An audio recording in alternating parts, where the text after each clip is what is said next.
Hi everyone, welcome to the class of Inorganic Chemistry, course CH502 TYBSc.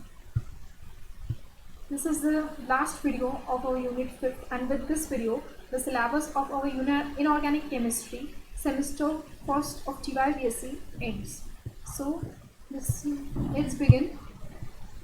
In our previous videos, we had started molecular orbital theory, and in last video, we have seen the sigma bonding in octahedral complex explained by the molecular orbital theory. So in this video, we will see the pi bonding by using the molecular orbital theory in octahedral complexes. So let's begin. Octahedral complexes with pi bonding. The metal atoms have T1u and T2g symmetry orbitals available for pi bonding. That is, when these orbitals overlaps with the same symmetry ligand orbitals laterally or sidewise, they form pi bonds. To form pi bond, the metal atoms are having two orbitals available. That is T1u orbital and T2g orbital. So, for forming the pi bond, what they need is the symmetrical orbital of ligand. लिगॅन्ड कडे same सिमेट्रीचे orbitals त्यांच्याकडे हवे आणि जेव्हा त्या दोघं ऑर्बिटल्समध्ये lateral overlapping होईल, sideways overlapping होईल, त्यावेळी कोणता बॉन्ड फॉर्म होईल? Pi bond. The ligand orbitals used for pi bonding are generally the p orbitals, which are mutually perpendicular to the metal ligand sigma bond or molecular pi orbitals. जे ligand orbitals असतील पाय बॉन्डिंगसाठी ते कोणते use करतात? P orbitals use करतात generally. J P orbitals metal आणि लिगॅन्डच्या sigma बॉन्डला काय असतील? परपेंडिक्युलर असतील असे पी ऑर्बिटल्स ते यूज करत असतात. The ligand orbitals combine to give ligand group orbitals which corresponds to the symmetry of available metal orbitals. Ligand orbitals ते काय करतात? सिमेट्री असलेले म्हणजे मेटल ऑर्बिटल्सला सिमेट्री असलेले ऑर्बिटल्स फॉर्म करण्यासाठी ते लिगॅन्ड ग्रुप ऑर्बिटल्स फॉर्म करतात. म्हणजे काही ऑर्बिटल्स एकत्र येऊन एक लिगॅन्ड ग्रुप ऑर्बिटल्स फॉर्म करत असतात. A T1u ligand group orbitals are obtained by p orbitals of the three ligands in the same plane. So T1u जो ग्रुप असेल ligand group orbital तो कसा फॉर्म होतो? जेव्हा p ऑर्बिटल्स हे एकत्र येतात एका प्लेनमध्ये.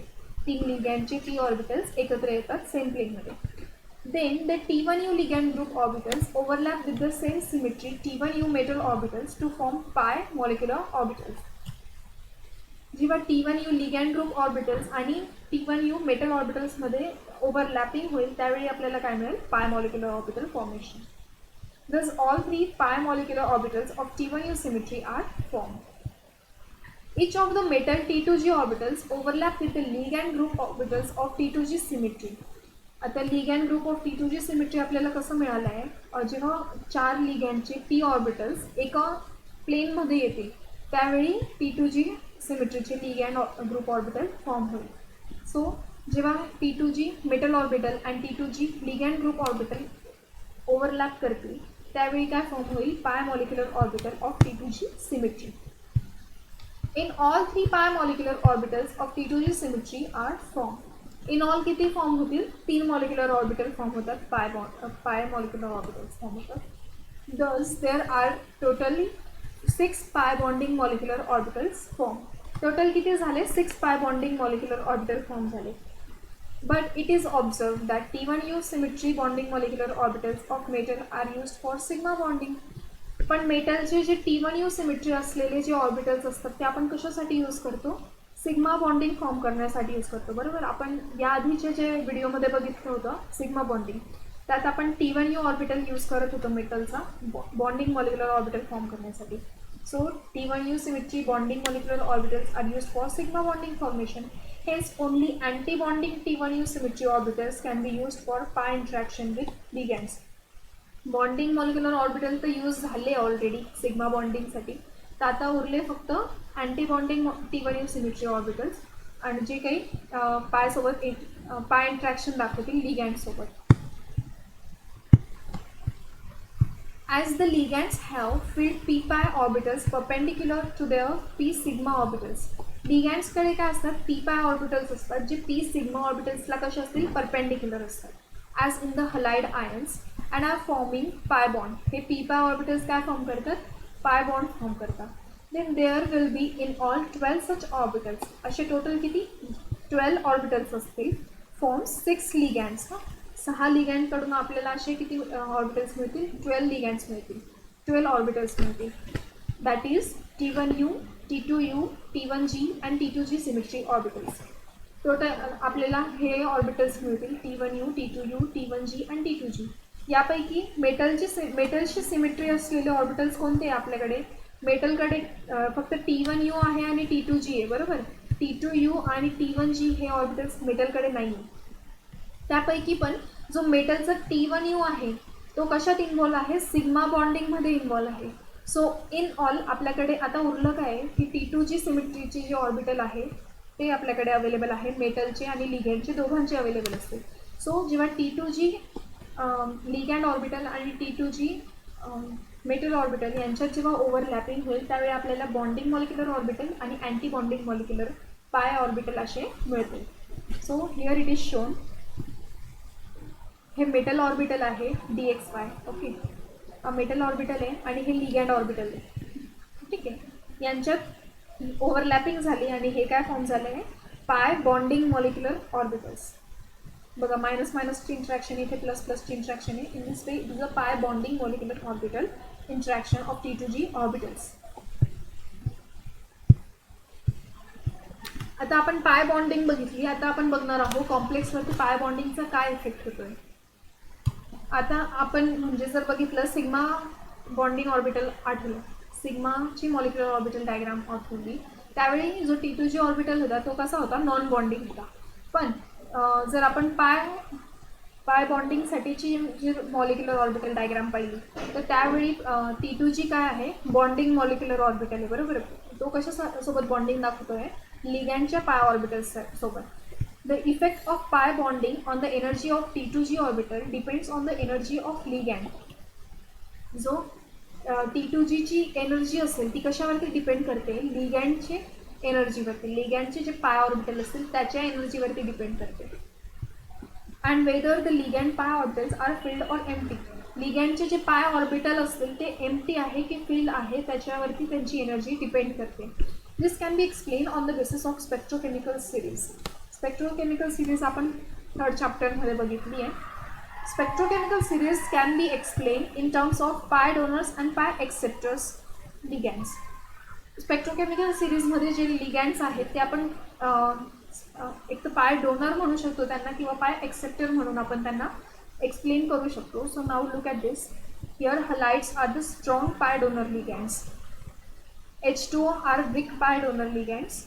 NH3 are no pi effect.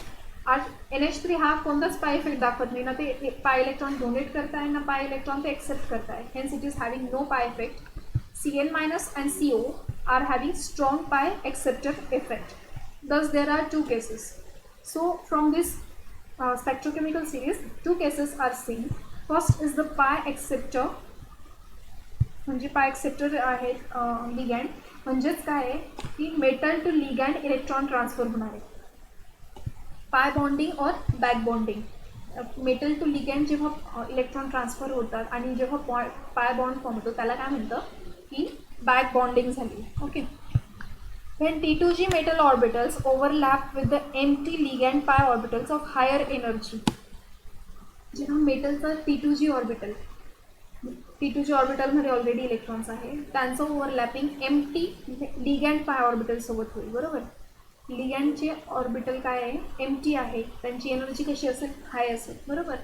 So high energy empty ligand orbital सोबत जेव्हा त्यांची ओव्हरलॅपिंग होईल then the metal T2G electron will occupy the bonding molecular orbitals of lower energy.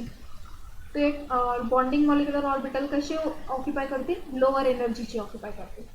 Hence delta O will be increased. delta O काय होईल increased होईल. The ligand exerts a stronger ligand effect due to pi bonds. लिगँडने काय exert केला stronger ligand effect म्हणजे लिगँडचा खूप effect पडलाय त्याच्यावरती. So hence all this ligands that is pi acceptor ligands are called as strong field ligands. For example CO, Cn-, NO+, and phosphine ligand. Such a ligand is an pi acceptor due to its empty pi orbitals. हे कशामुळे पाय acceptor आहे, कारण त्यांच्याकडे काय आहे, empty pi ligand orbital आहे. So this type of pi bonding is called as metal ligand pi bonding or back bonding. आता ही डायग्राम बघू आपण. इथे काय त्यांनी दाखवलं आहे, सिग्मा बॉन्डेड कॉम्प्लेक्स. ठीक आहे, ज्यावेळी सिग्मा बॉन्ड असतो त्यावेळी EG आणि T2G मध्ये जो डेल्टा O एनर्जी गॅप असतो तो किती आहे तो दाखवला आहे. आणि इथे काय घेतले त्यांनी, एम्प्टी लिगॅंड ऑर्बिटल आहे. हां, एम्प्टी असल्यामुळे याची एनर्जी काय असेल, जास्त असेल. जेव्हा हे ओव्हरलॅप करतील, हा T2G आणि हे T2G, त्यावेळी जो बॉन्डिंग मॉलिक्युलर ऑर्बिटल असेल तो कसा असेल, लोअर इन एनर्जी. म्हणजे इलेक्ट्रॉन्स T2Gचे कुठे जातील, इकडे जातील बॉन्डिंग मॉलिक्युलर ऑर्बिटलमध्ये. T2G कसं झाला म्हणजे लोअर इन एनर्जी. जेव्हा T2G लोअर इन एनर्जी होईल त्यावेळी EG आणि T2G मधला जो गॅप असेल, एनर्जी गॅप, तो कसा होईल, इन्क्रीज होईल. So that's why delta O increases. So this was the diagram for pi back bonding. हे कधी होतं, जेव्हा पाय एक्सेप्टर लिगॅंड्स प्रेझेंट असते कॉम्प्लेक्समध्ये. आता आपण काय बघणार आहोत, सेकंड पाय डोनर्स. म्हणजे लिगॅंड काय करतोय, मेटलला पाय इलेक्ट्रॉन डोनेट करणार आहे. लिगॅंड टू मेटल पाय bonding. When T2G orbitals of metal overlaps with the filled ligand pi orbitals of lower energy, मेटलचा जो T2G ऑर्बिटल असेल तो लिगॅंडच्या फिल्ड पाय ऑर्बिटल सोबत काय होईल, ओव्हरलॅप करेल. आता फिल्ड ऑर्बिटल आहे तर तो कसा असेल, लोअर इन एनर्जी असेल. Then the ligand electron occupy the low energy bonding molecular orbitals. Ligand काय ऑक्युपाय करेल, low energy bonding molecular orbital occupy करेल. बरोबर, कारण लिगॅंड इलेक्ट्रॉन डोनेट करतो इथे. वाईल द मेटल T2G, मेटलकडे जे असलेले असतील T2G ऑर्बिटलमध्ये जे इलेक्ट्रॉन्स असतील ते कुठे जातील, higher energy anti bonding orbital. म्हणजे जो बॉन्डिंग मॉलिक्युलर ऑर्बिटल मिळतो आपल्याला लोअर एनर्जी, त्याचा जो अँटी बॉन्डिंग ऑर्बिटल असेल त्याच्याकडे T2G मेटलचे इलेक्ट्रॉन्स जातील. Hence delta O value will be decrease. याच्याने काय होतं, जो डेल्टा O व्हॅल्यू असेल ती कशी होईल, डिक्रीज होईल. Thus the ligand exerts a weak field due to pi bonding. असे ligands काय exert करताय, weak field, and hence they are called weak field ligands. And these ligands are OH, H2O, and halides. This type of bonding is called as ligand to metal pi bonding. यांना ligand to metal pi bonding असं म्हटलं जातं. Now let's see the diagram. हे बघा, sigma bonded कॉम्प्लेक्ससाठी EG आणि EG star आणि T2G मधला हा गॅप आहे डेल्टा O.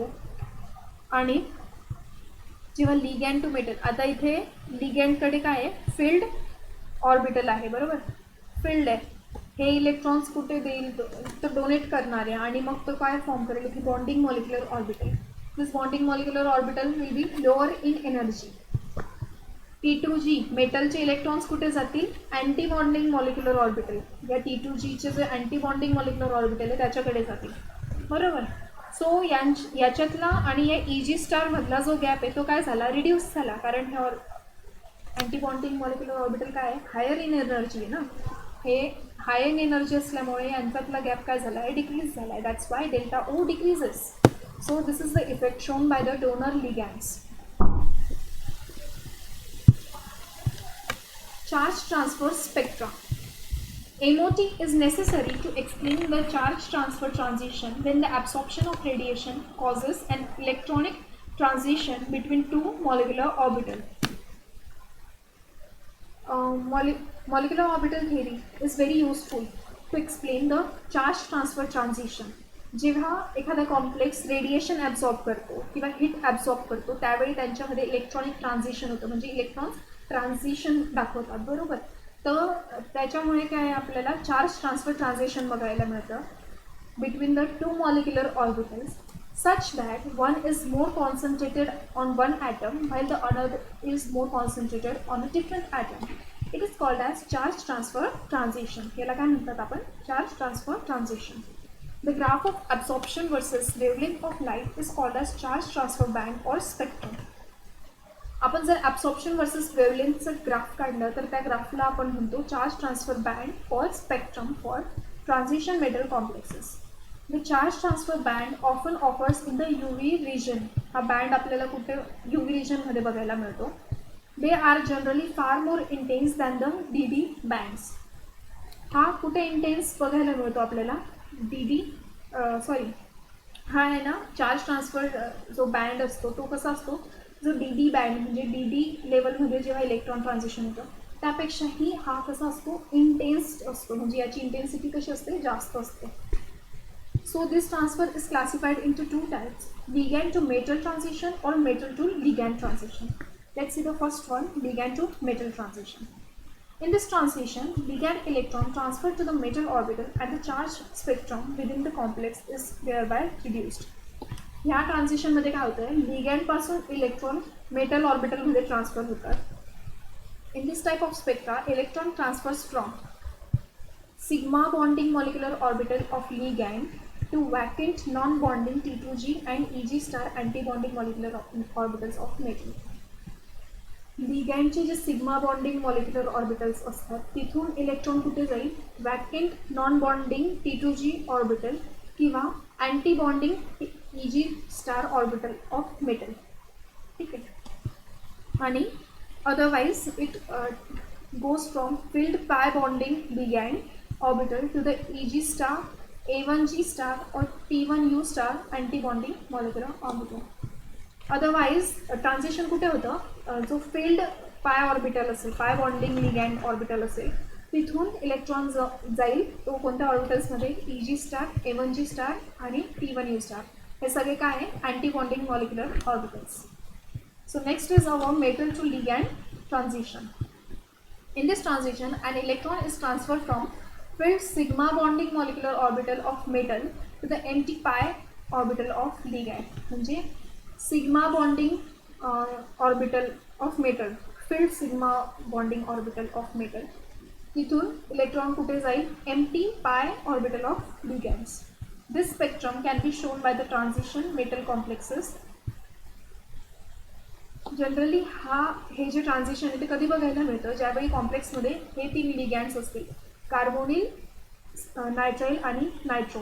हे लिगॅन्ड्स ज्यावेळी प्रेझेंट असतील एखाद्या कॉम्प्लेक्समध्ये त्यावेळी मेटल टू लिगॅन्ड हे ट्रान्झिशन बघायला मिळतं. Now we will go towards the advantages of molecular orbital theory. Molecular orbital theory can consider all types of complexes. That is, it is very effective in handling both ionic and covalent bonding. While studying the assumptions for molecular orbital theory, I have told you that it considers 3 types of bonding: ionic, covalent and intermediate. म्हणजे ionic पण consider करते bonding, covalent पण, आणि दोघांच्या मधली जी bonding असते त्यालाही consider करते molecular orbital theory. It explains the magnetic property and spectra of complexes which is used to measure 10 dq or delta O. Magnetic properties एखाद्या कॉम्प्लेक्सची आणि जे स्पेक्ट्रा असतो कॉम्प्लेक्सचा ते सुद्धा मॉलिक्युलर ऑर्बिटल थेरी एक्सप्लेन करतात, जे काही आपल्याला कशासाठी यूज होतो, डेल्टा ओ मेजर करण्यासाठी. The molecular orbital energy level diagram gives much more information than does the CFT diagram. This diagram MOT diagram जी असते ती CFT डायग्रामपेक्षा खूप युजफुल असते, कारण आपल्याला MOT डायग्रामवरून भरपूर इन्फॉर्मेशन मिळत असते. For example, its magnetic properties, its spectra, its transitions. So it is very useful. Out of all the theoretical approaches to bonding in complexes, molecular orbital theory is most versatile, sophisticated, and perhaps more correct theory.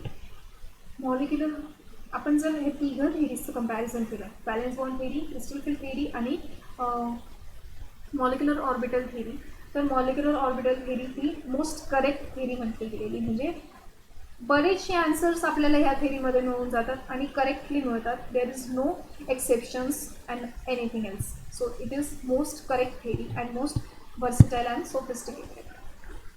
So now we will compare all these 3 areas. To starting with comparison between the CFT and VBT.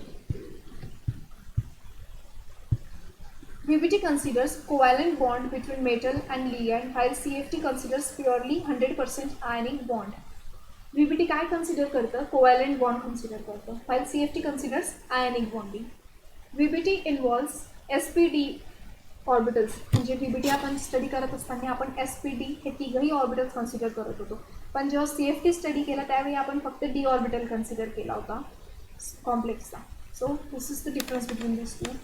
In valence bond theory ligand contain at least one sigma orbital. लिगॅन्डकडे at least एक sigma orbital available असायला हवा ज्यात lone pair असेल. While study CFT आपण CFTच्या study करत असताना आपण लिगॅन्डला काय कन्सिडर केलं होतं, पॉईंट चार्ज, जे की इलेक्ट्रोस्टॅटिक फील्ड सेटअप करतात मेटलच्या around. Valence bond theory involves hybridisation of metal orbital. Valence bond theory study करत असताना आपण हायब्रिडायझेशन बघितलं होतं metal ऑर्बिटल्सचं. For example sp3, sp3d2, sp3d असे आपण हायब्रिडायझेशन बघितलं ते. व्हाईल स्टडी CFT आपण काय बघितलं, मेटल डी ऑर्बिटलची स्प्लिटिंग बघितली in EG and T2G orbitals. VBT involves pi bonding between metal and ligand while CFT does not. VBT मध्ये आपण सिग्मा आणि पाय बॉन्ड दोघंही बॉन्डिंग फॉर्म करताना बघितलं होतं, while CFT मध्ये आपण फक्त सिग्मा बॉन्डिंग बघितले. Valence bond theory is the simplest model. Valence bond theory, it is a very simplest model, not a complex one. It simply explains the nature of bonding involved in the complex. While CFT can satisfactorily explain the regular structures and the distortions in the complexes. Hence, CFT is more useful and more evolved theory rather than valence bond theory. Okay. Valence bond theory cannot give any explanation about the spectral properties of complexes. Valence bond theory doesn't explain any spectral properties of complex. म्हणजे कॉम्प्लेक्सचं colour वगैरे हे explain करत नाही VBT. While from CFT we can conclude about the spectral properties of any complex. Valence bond theory can explain qualitatively the magnetic properties of the complex. Valence bond theory आपल्याला काय explain करू शकते की a complex is a paramagnetic or diamagnetic इतकं आपल्याला कळू शकतं. But while CFT can explain the kinetic and thermodynamic properties of the complex. CFT आपल्याला kinetic आणि thermodynamic properties पण explain करते complexची. In valence bond theory, a metal atom undergoes D2sp3 or dsp2 or sp3 hybridization while forming the bond. But in CFT, the crystal field removes the degeneracy of the metal d orbitals. So this was the comparison of VBT and CFT. Next is our comparison between the CFT and MOT. So first we will see some similarities between these two theories, and then we will see the dissimilarities. So the similarities are, first, both these theory explain the magnetic properties in similar manner. म्हणजे ह्या दोघं theories जे magnetic properties explain करताय complexचे ते same way मध्ये. For example, when the complex is having a unpaired electron, then the complex is high spin. While a complex having paired electrons, then the complex is low spin complex. So in this same way, both the theories explain the magnetic properties. Both theories consider the splitting of d orbital. CFT and MOT both considers splitting of d orbital. In both theories, the energy gap is measured by using the spectra of the complex. Both the theories uses the spectra of complex to measure the delta O. Okay. Now let's see the dissimilarities. CFT considers only metal ion d orbitals, while MOT considers all the metal ion and ligand orbitals. CFT फक्त d orbital consider करतो आणि metal काय MOT काय consider करतो, metal आयनचे orbitals आणि लिगॅन्डचे orbitals. All sp and d, all orbitals are considered by in MOT. CFT involves only purely ionic bonding between metal ligand. CFT मध्ये ना metal लिगॅन्ड मध्ये फक्त आयोनिक बॉन्ड कन्सिडर केला जातो, पण while studying MOT considers all the three types of bonding. CFT considers sigma bonding between metal and ligand. CFT काय sigma bonding consider करते फक्त मेटल आणि लिगॅन्ड मध्ये, पण MOT सिग्मा बॉन्डिंग पण कन्सिडर करते आणि पाय बॉन्डिंग पण कन्सिडर करते. CFT failed to explain the charge transfer spectra while MOT explains it. CFT charge transfer spectra explain करू शकत नाही, while MOT can explain this. In CFT, the splitting of d orbital is due to the electrostatic field exerted by the ligand on metal. According to CFT, G d orbital ची splitting होते ते कशामुळे होते, electrostatic field exerted by ligands on metal. While according to MOT, the splitting of d orbital is due to the covalent bond formation. Covalent bond formation मुळे splitting होत असते d orbitals ची, असं MOT नुसार म्हणतात. CFT considers the metal-ligand interaction arises due to electrostatic attraction, while MOT considers such interaction through molecular orbitals overlap of ligand metal orbitals. So CFT मध्ये काय आहे? मेटल आणि लिगॅन्ड मध्ये इलेक्ट्रोस्टॅटिक इंटरॅक्शन कन्सिडर केलं गेलं आहे. पण मॉलिक्युलर ऑर्बिटल थेरीनुसार बॉन्डिंग कशी होते? ऑर्बिटल्सच्या ओव्हरलॅपमुळे होते. ओव्हरलॅपिंग कन्सिडर करण्यात आले इथे लिगॅन्ड ऑर्बिटल आणि metal ऑर्बिटल्सच्या. So that's it for the comparison of CFT and MOT. Now we will go to the comparison between BBT and MOT. Both these theories explain the formation of sigma and pi bonds between the metal ligands. दोघं theories आपल्याला sigma आणि pi bond explain करतात metal आणि ligand मध्ये. BBT and MOT considers the use of sp and d metal orbitals. Yeah, all these three orbitals are used in these theories. Valence bond theory considers only covalent bonding, while valence bond theory metal आणि लिगॅन्डमध्ये covalent bonding consider करते. आणि molecular orbital theory काय? तिघं bonding consider करत असते, covalent, ionic आणि intermediate. Valence bond theory does not explain the magnetic properties of the complex, while MOT explains it clearly. Valence bond theory ही जास्त explanation देत नाही आपल्याला कॉम्प्लेक्सच्या मॅग्नेटिक प्रॉपर्टीजबद्दल, पण मॉलिक्युलर ऑर्बिटल थेरी पूर्ण एक्सप्लेनेशन देते आपल्याला magnetic properties of complex. Valence bond theory fails to explain the relative stability and geometry of number of complexes. आपण व्हॅलेन्स बॉन्ड थेरी स्टडी करत असताना काही एक्सेप्शन्स पाहिले, तर त्या एक्सेप्शनल केसेसमध्ये त्यांच्या स्टेबिलिटी आणि जॉमेट्री कोणत्याही बेसिसवरती एक्सप्लेन केली जाऊ शकत नाही as per valence bond theory. But in case of MOT it could be explain clearly. Valence bond theory cannot explain the spectra of complexes, but MOT explains the spectra of complexes.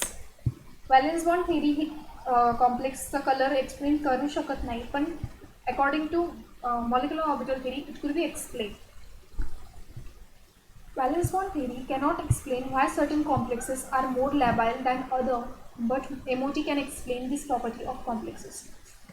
काही complexes हे unstable असतात, म्हणजे reactive असतात as compare to another complexes. But on what basis? So this cannot be explained by using valence bond theory. The reason behind this are not explained by valence bond theory, but we could explain this by using molecular orbital. Valence bond theory does not consider the splitting of metal d orbitals. Okay, so valence bond theory doesn't consider the splitting of metal d orbitals, but molecular orbital theory considers the splitting of d orbitals. So that's it, the comparison of valence bond theory and molecular orbital theory. Here we are done with this unit 5th. इथे आपलं chapter संपतं आहे, and with this chapter आपलं syllabus पण इथे संपतं आहे TY first सेमिस्टरचं. So I hope all of you have understand about the coordination compounds and these theories. All these theories are very useful throughout your studies. म्हणजे MSc पर्यंत आपल्याला कामात येईल जर तुम्हाला कॉम्पिटेटिव्ह एक्झाम्स द्यायचे असतील, नेट सेटसाठी, तर all these theories are really very useful. So please do study it well, and that's it. इथे आपलं सिलेबस संपतं आहे. So thank you for listening to me.